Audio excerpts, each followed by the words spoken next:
Welcome to another episode of What I Learned from Bobby Hemmett.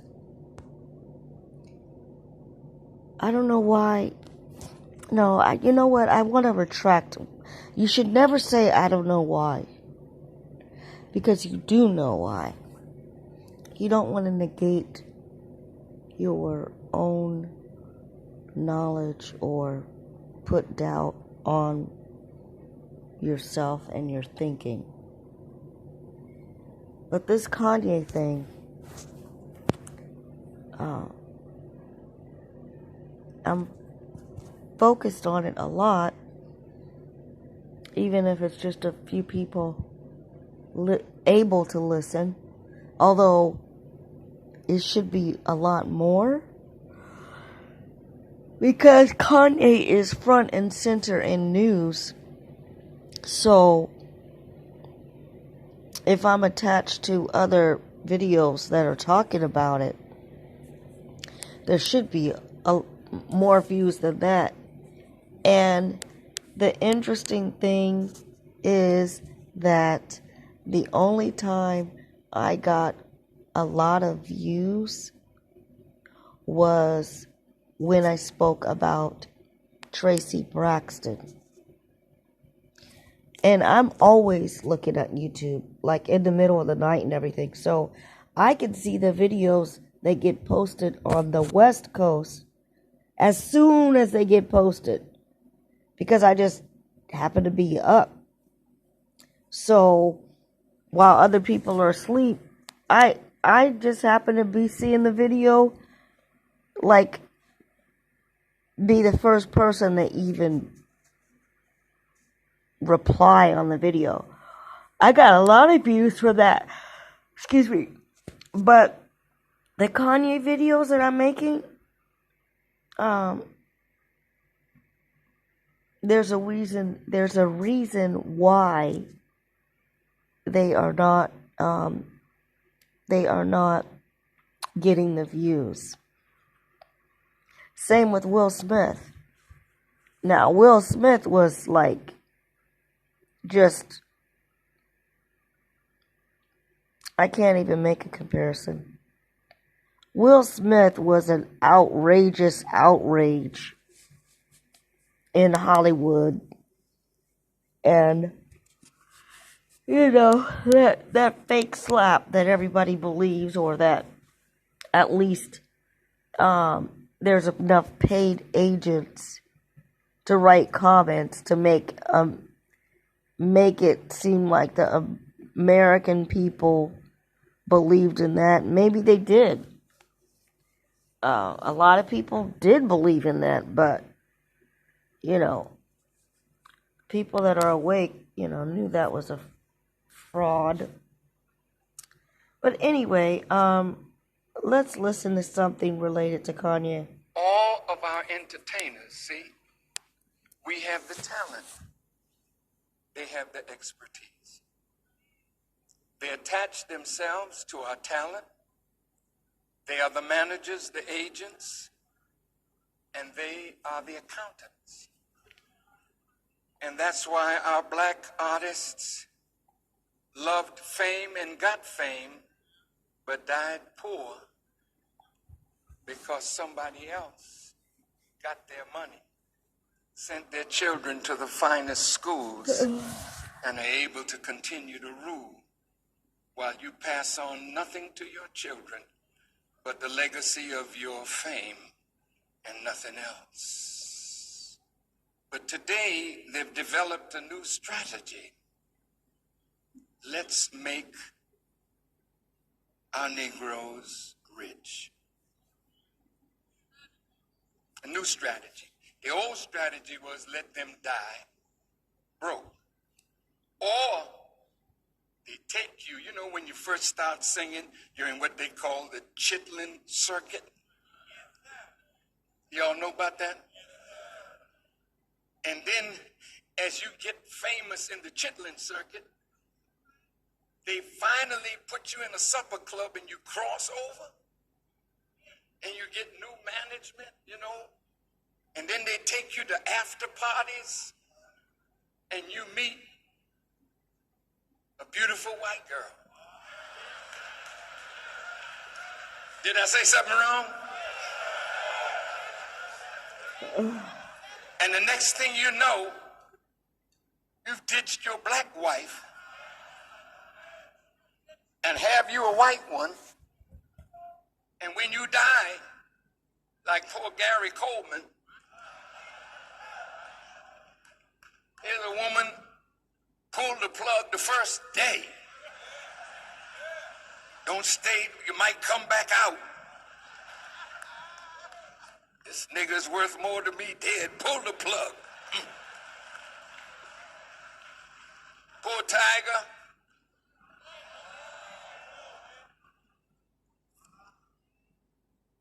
You know, he ain't black. You know, he's a Cablinasian. Whatever the hell that is. The greatest ball player that ever did it, golfer. And the girl that he married was a nanny, I understand. A nanny. And his man making billions. And he married a nanny.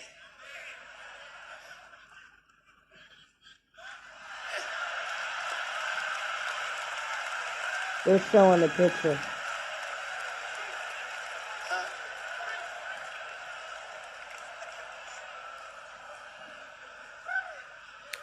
And a poor fella.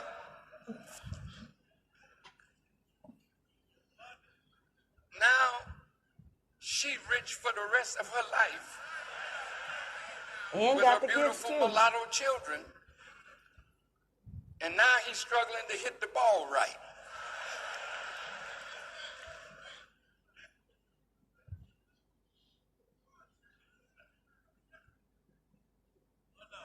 You're crossing over now. Bless your heart.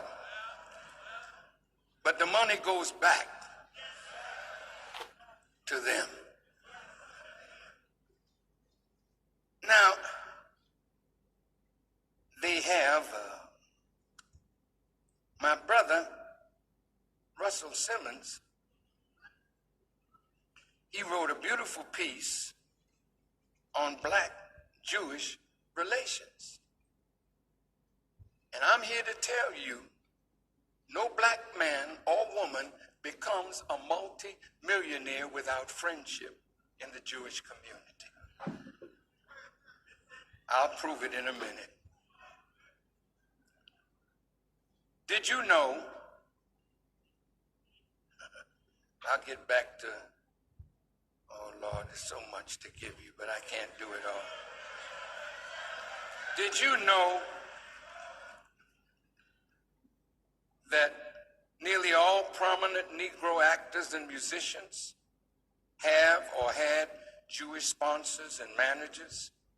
Florence Mills, Ethel Waters, Paul Robeson, Duke Ellington, Cap Calloway, Adelaide Hall, Valeda Snow, Bojangles, Hattie McDaniel, Stephen Fetchit, Rochester, Chilton and Thomas, and the Mills Brothers, the Ink Spots, just keep naming them. See, so they have a way of attaching themselves to your gifts, Excuse me. but you get nothing. It's very late at They night. did it all. I mean, Now they've decided, you know, we it's we 1 have to o'clock in the change morning. this. So. New strategy. Our brother Russell Simmons is a multi-millionaire. He's a good brother. And he has great friendship with the Jewish people. Miss Oprah, a beautiful woman with a beautiful heart, a multi-billionaire. But there's a Jewish man that helped guide her career and make her who she is. P. Diddy, Jay-Z, just name them.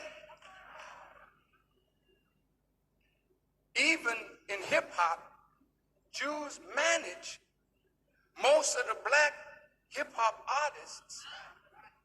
And man, I got something, I can't do it now, but they end up with nothing They come with the bling bling and a nice car, and they show you that they're successful.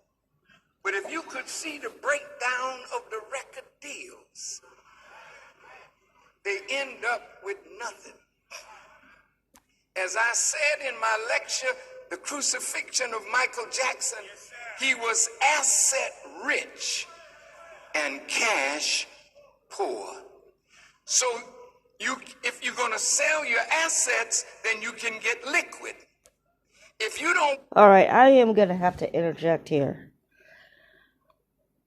That is possible, because I did research only after he passed away, and I saw, the travesties that he had to go through that, of course, I didn't know about because I was a kid and I was isolated and I never knew all this celebrity stuff. But anyway, the thing is, the peanut butter and jelly gang always have these celebrities end up owing taxes. Now, they are millionaires that pay an accountant to deal with their finances. How in the hell are they going to be owing some damn taxes? They always say, well, they didn't pay taxes and they did tax fraud and, I'm not going to keep talking about that, but that's a setup. That's bullshit. You're paying big money for a tax accountant, financial advisor, and they just, in the end, say you owe taxes, and that's how you broke. That's just, that's just basically robbing people and financial rape and extortion, and if any, and there's all kinds of ways they could do a tax write-off, because that's what your other people do, or make some kind of trust to funnel your money into. So basically, I think that means it's like almost like it's a corporation, but it's like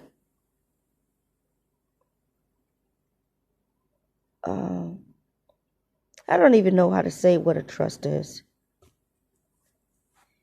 I think it's like it's a corporation that's for it's like your own personal foundation that you're putting money into for the future of your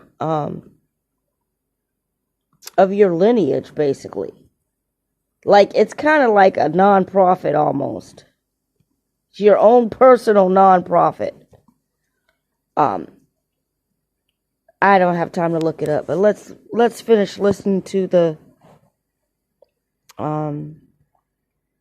maestro of language. Liquid. If you don't want to sell your assets, then you borrow against your assets. So the Jewish... I just have to say something.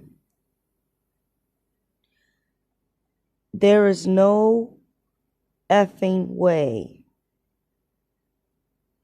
that MJ could be broke. There's no effing way.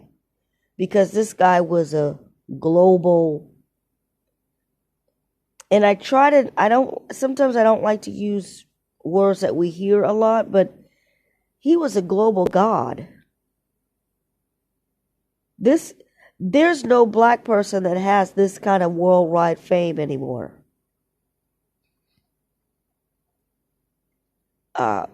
It's impossible. It's impossible. I don't care how much the court, how much these lawyers cost him. he still was making, he made so much money worldwide. It doesn't make any sense. Even for him to be cash poor doesn't make any sense, because he could sell off any little thing and get the cash. But that part, Farakan's not telling the truth, because those people just own him. Period. They own him, and that idea of him owning, the Beatles catalog and stuff,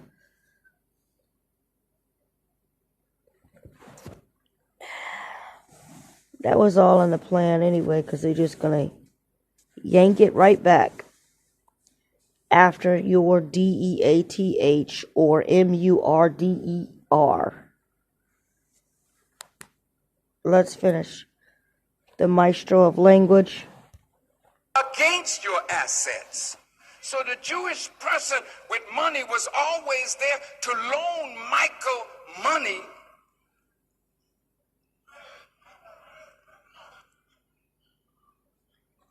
because Michael was smart enough to buy the catalog of Elvis Presley and the Beatles. Is worth $1 billion. So he had it. They were trying to get it from him. He had Neverland. They were trying to get it from him. So he loved nice things. So he spent money because he had it. But it's all But worthless. then when he needed to save his property, he had to borrow. Now, what is the strategy? I have a list of all the NBA owners. I have to say this. It is by complete design. Of course, you know this. That no black celebrity can ever invest in black people, black business. Michael Jackson could have made his own damn city. They're not allowed to. They have to shun their own people. They have to marry a beast. They all do. I mean, this video, I could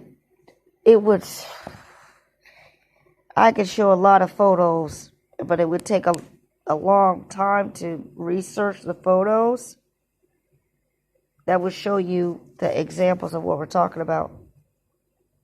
But anyway, this comment says, Dr. Dre donated $70 million to the University of California. I guess that's USC. But he couldn't do the same for his own neighborhood, Crenshaw. This is why I don't buy Beats headphones, and neither should you. The thing is, they're not allowed to. By force, by contract, by Illuminati secrecy, by MK Ultra, they are not allowed to put any money into a black business or black people or black communities more than a little food drive or something for a little neighborhood like Beyonce and Jay-Z do. They are not allowed to, build a business and hire black people or anything like that. They're just not allowed to. So, it's straight shackles, slavery, exploitation, and just, like in the Matrix, you have I forgot which version of the Matrix, but, it was the first version. They showed the babies in the sacks, like the people were the food for the Matrix. And they showed the babies in the sacks. That is what these celebrities are. That's what we all are. We're just food for them in all kinds of ways. Well, with these black celebrities, the peanut butter and jelly gang are just leeches, sucking them dry, being their managers, being their agents. But you know what? I just realized we all have an agent too. The average, if you have a business, you have to have a quote unquote agent. You never own your business, ever. You have to have an agent that is going to report on your business. And it can't be you. You can't be your own agent. You want to open up an LLC, you have to have an agent. So it's a lawyer. So anyway, that's by design of the government. You don't ever own anything. Ever, ever, ever. You don't own anything, and that's what the Matrix is about. They own you. Let's continue with the language maestro. See, it's like a plantation. You just a piece of meat. Throwing balls and hoops. They got dogs that can do that. Damn. He's right, though. There's a movie. They made a movie. I now forgot you're what the the name. best at doing it. So you on a plantation. But you rich. A rich slave. Yeah. You sharecropping again. Yeah. Because everything you do, it LeBron goes back James, to them. sharecropper. Now, I'm not downing my brother, but he's being used. And as long as he can play like he plays, they want him in Cleveland, they want him in New York, they want him in Chicago, they want him in Miami. LeBron James, So the breakdown of that is brown God. Because you should see the way they sold us. EL means the God. We have a nigga, 22 years old. Braun, you mix it up, it's like saying skilled brown. in carpentry. We have a nigga wench. How did she get to be sold? She owed her rent and couldn't pay it, so they put her on the block and sold her. It's all here. Look at you today. You can't see how you tore up. Wait a minute now. You want a home, don't you? We gotta ask, what is he talking about? Because when he first said that, I was like, what? But you know what that is? What I interpret that to talk about, what he's talking about, is when you actually owned your own property. And then, it took a while for the U.S. government to come into being to the level that they are now, that they own every single thing, and that even if you own land out of the country and this matrix government wants to build a road, you have to move. You have to move. So what I think he was really meaning is that he's actually talking about the indigenous people that owned land, and they created a way to get her land and then claim that she owed money. But I don't know the details of that, but I think that's what he's really meaning. They basically just stole the damn land from them. See how you tore up? You want a home, don't you? Everybody wants a home. Everybody needs a fucking home. So they made it possible for you to get one. No money down. No, all you do is pay interest. You know what? How the hell could you accept a deal like that? All right, so we're gonna. In 3 years, the interest now goes up. You didn't see that in the fine print. All right, that's about the end of what he was talking about with the you're entertainers. In foreclosure. It's a trick.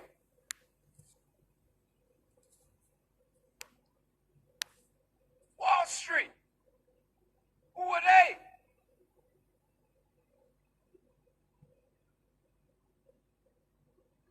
Okay, that was the end of it anyway. Anyway, this is very pertinent to, Kanye's predicament. But, oh, wait a minute. This thing is going on auto, and I don't like that. I don't like when YouTube automatically plays the next video in the list. I'm not in a list. I'm just looking at one video. I'm not inside that person's YouTube channel. Anyway, I don't like YouTube doing that shit. But anyway, this says it all. What Kanye is doing is setting a precedent for what? What is he setting the precedent for? The unfortunate thing is that if you do not stand up as a group, nothing can happen. And that's it. Michael stood up. Prince stood up. There's people back in the 50s that stood up. I don't know their names, but I've heard their stories. They were killed. I can't remember the singer. There's a singer Bobby Hemmett mentioned, and he briefly said how that guy was murdered, and then I researched his story to learn it for myself. And he was murdered because he was gonna open his own record company. And this was back in the 50s. Pretty much every black celebrity has died or was murdered, and they died broke. And they always attribute it to, they owed taxes and they didn't pay their taxes. What kind of bullshit is that? What kind of bullshit is that? Rich people, they know how to even just... The idea of charities is for rich people to retract their money on taxes. So why isn't the black person doing that? Why isn't the black celebrity doing that? Anyway, that ends another episode of What I Learned from Bobby Hemmett, and I wish I would get off of this topic.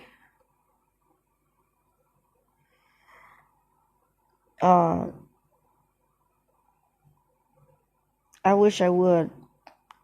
I still have another old audio from Kanye getting interviewed by this guy LEX. And I need to post that. This one, I would like it to be with photos, but you know what? It's gonna take too long. And my phone might not hold the photos. But, boys and girls, research any black celebrity. They all die with no money. Red Fox, broke. All the greats. They died broke. Sammy Davis Jr. They died broke. Most of them died broke. Or the next of kin surprisingly got murdered, but they're going to say that they just died of, they had a heart attack, or they had lupus, or they had diabetes, or, they succumbed to, the pink ribbon, the pink ribbon contagion. Um, they never have a black heir that gets the money. They never have a long-term black heir because that black heir always dies. Whitney Houston.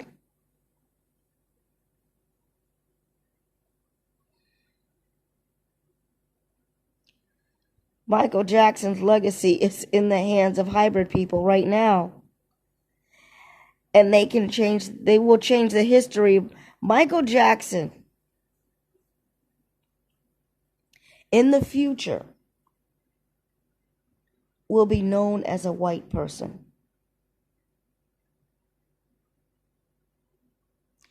He's going to be known historically as a white person. Let me stop talking now. Now,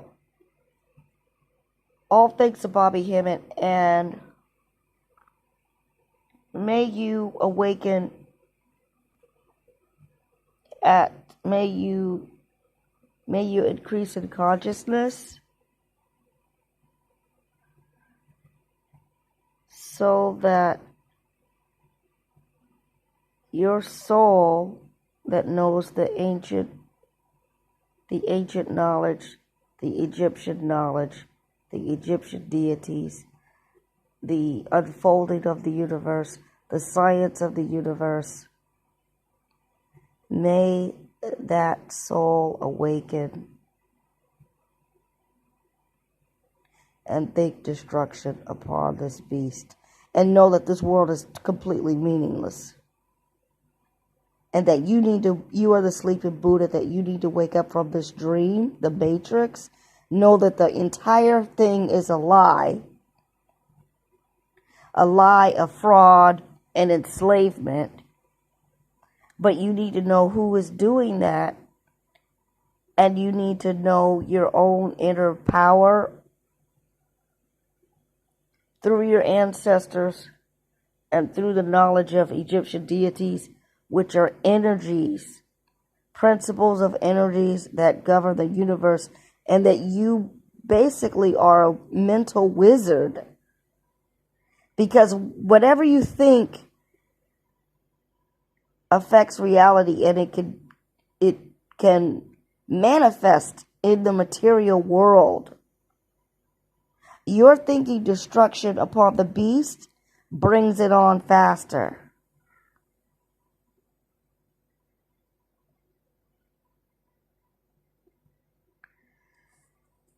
Anyway, this video is made for anybody that is new, that, that could possibly wake up.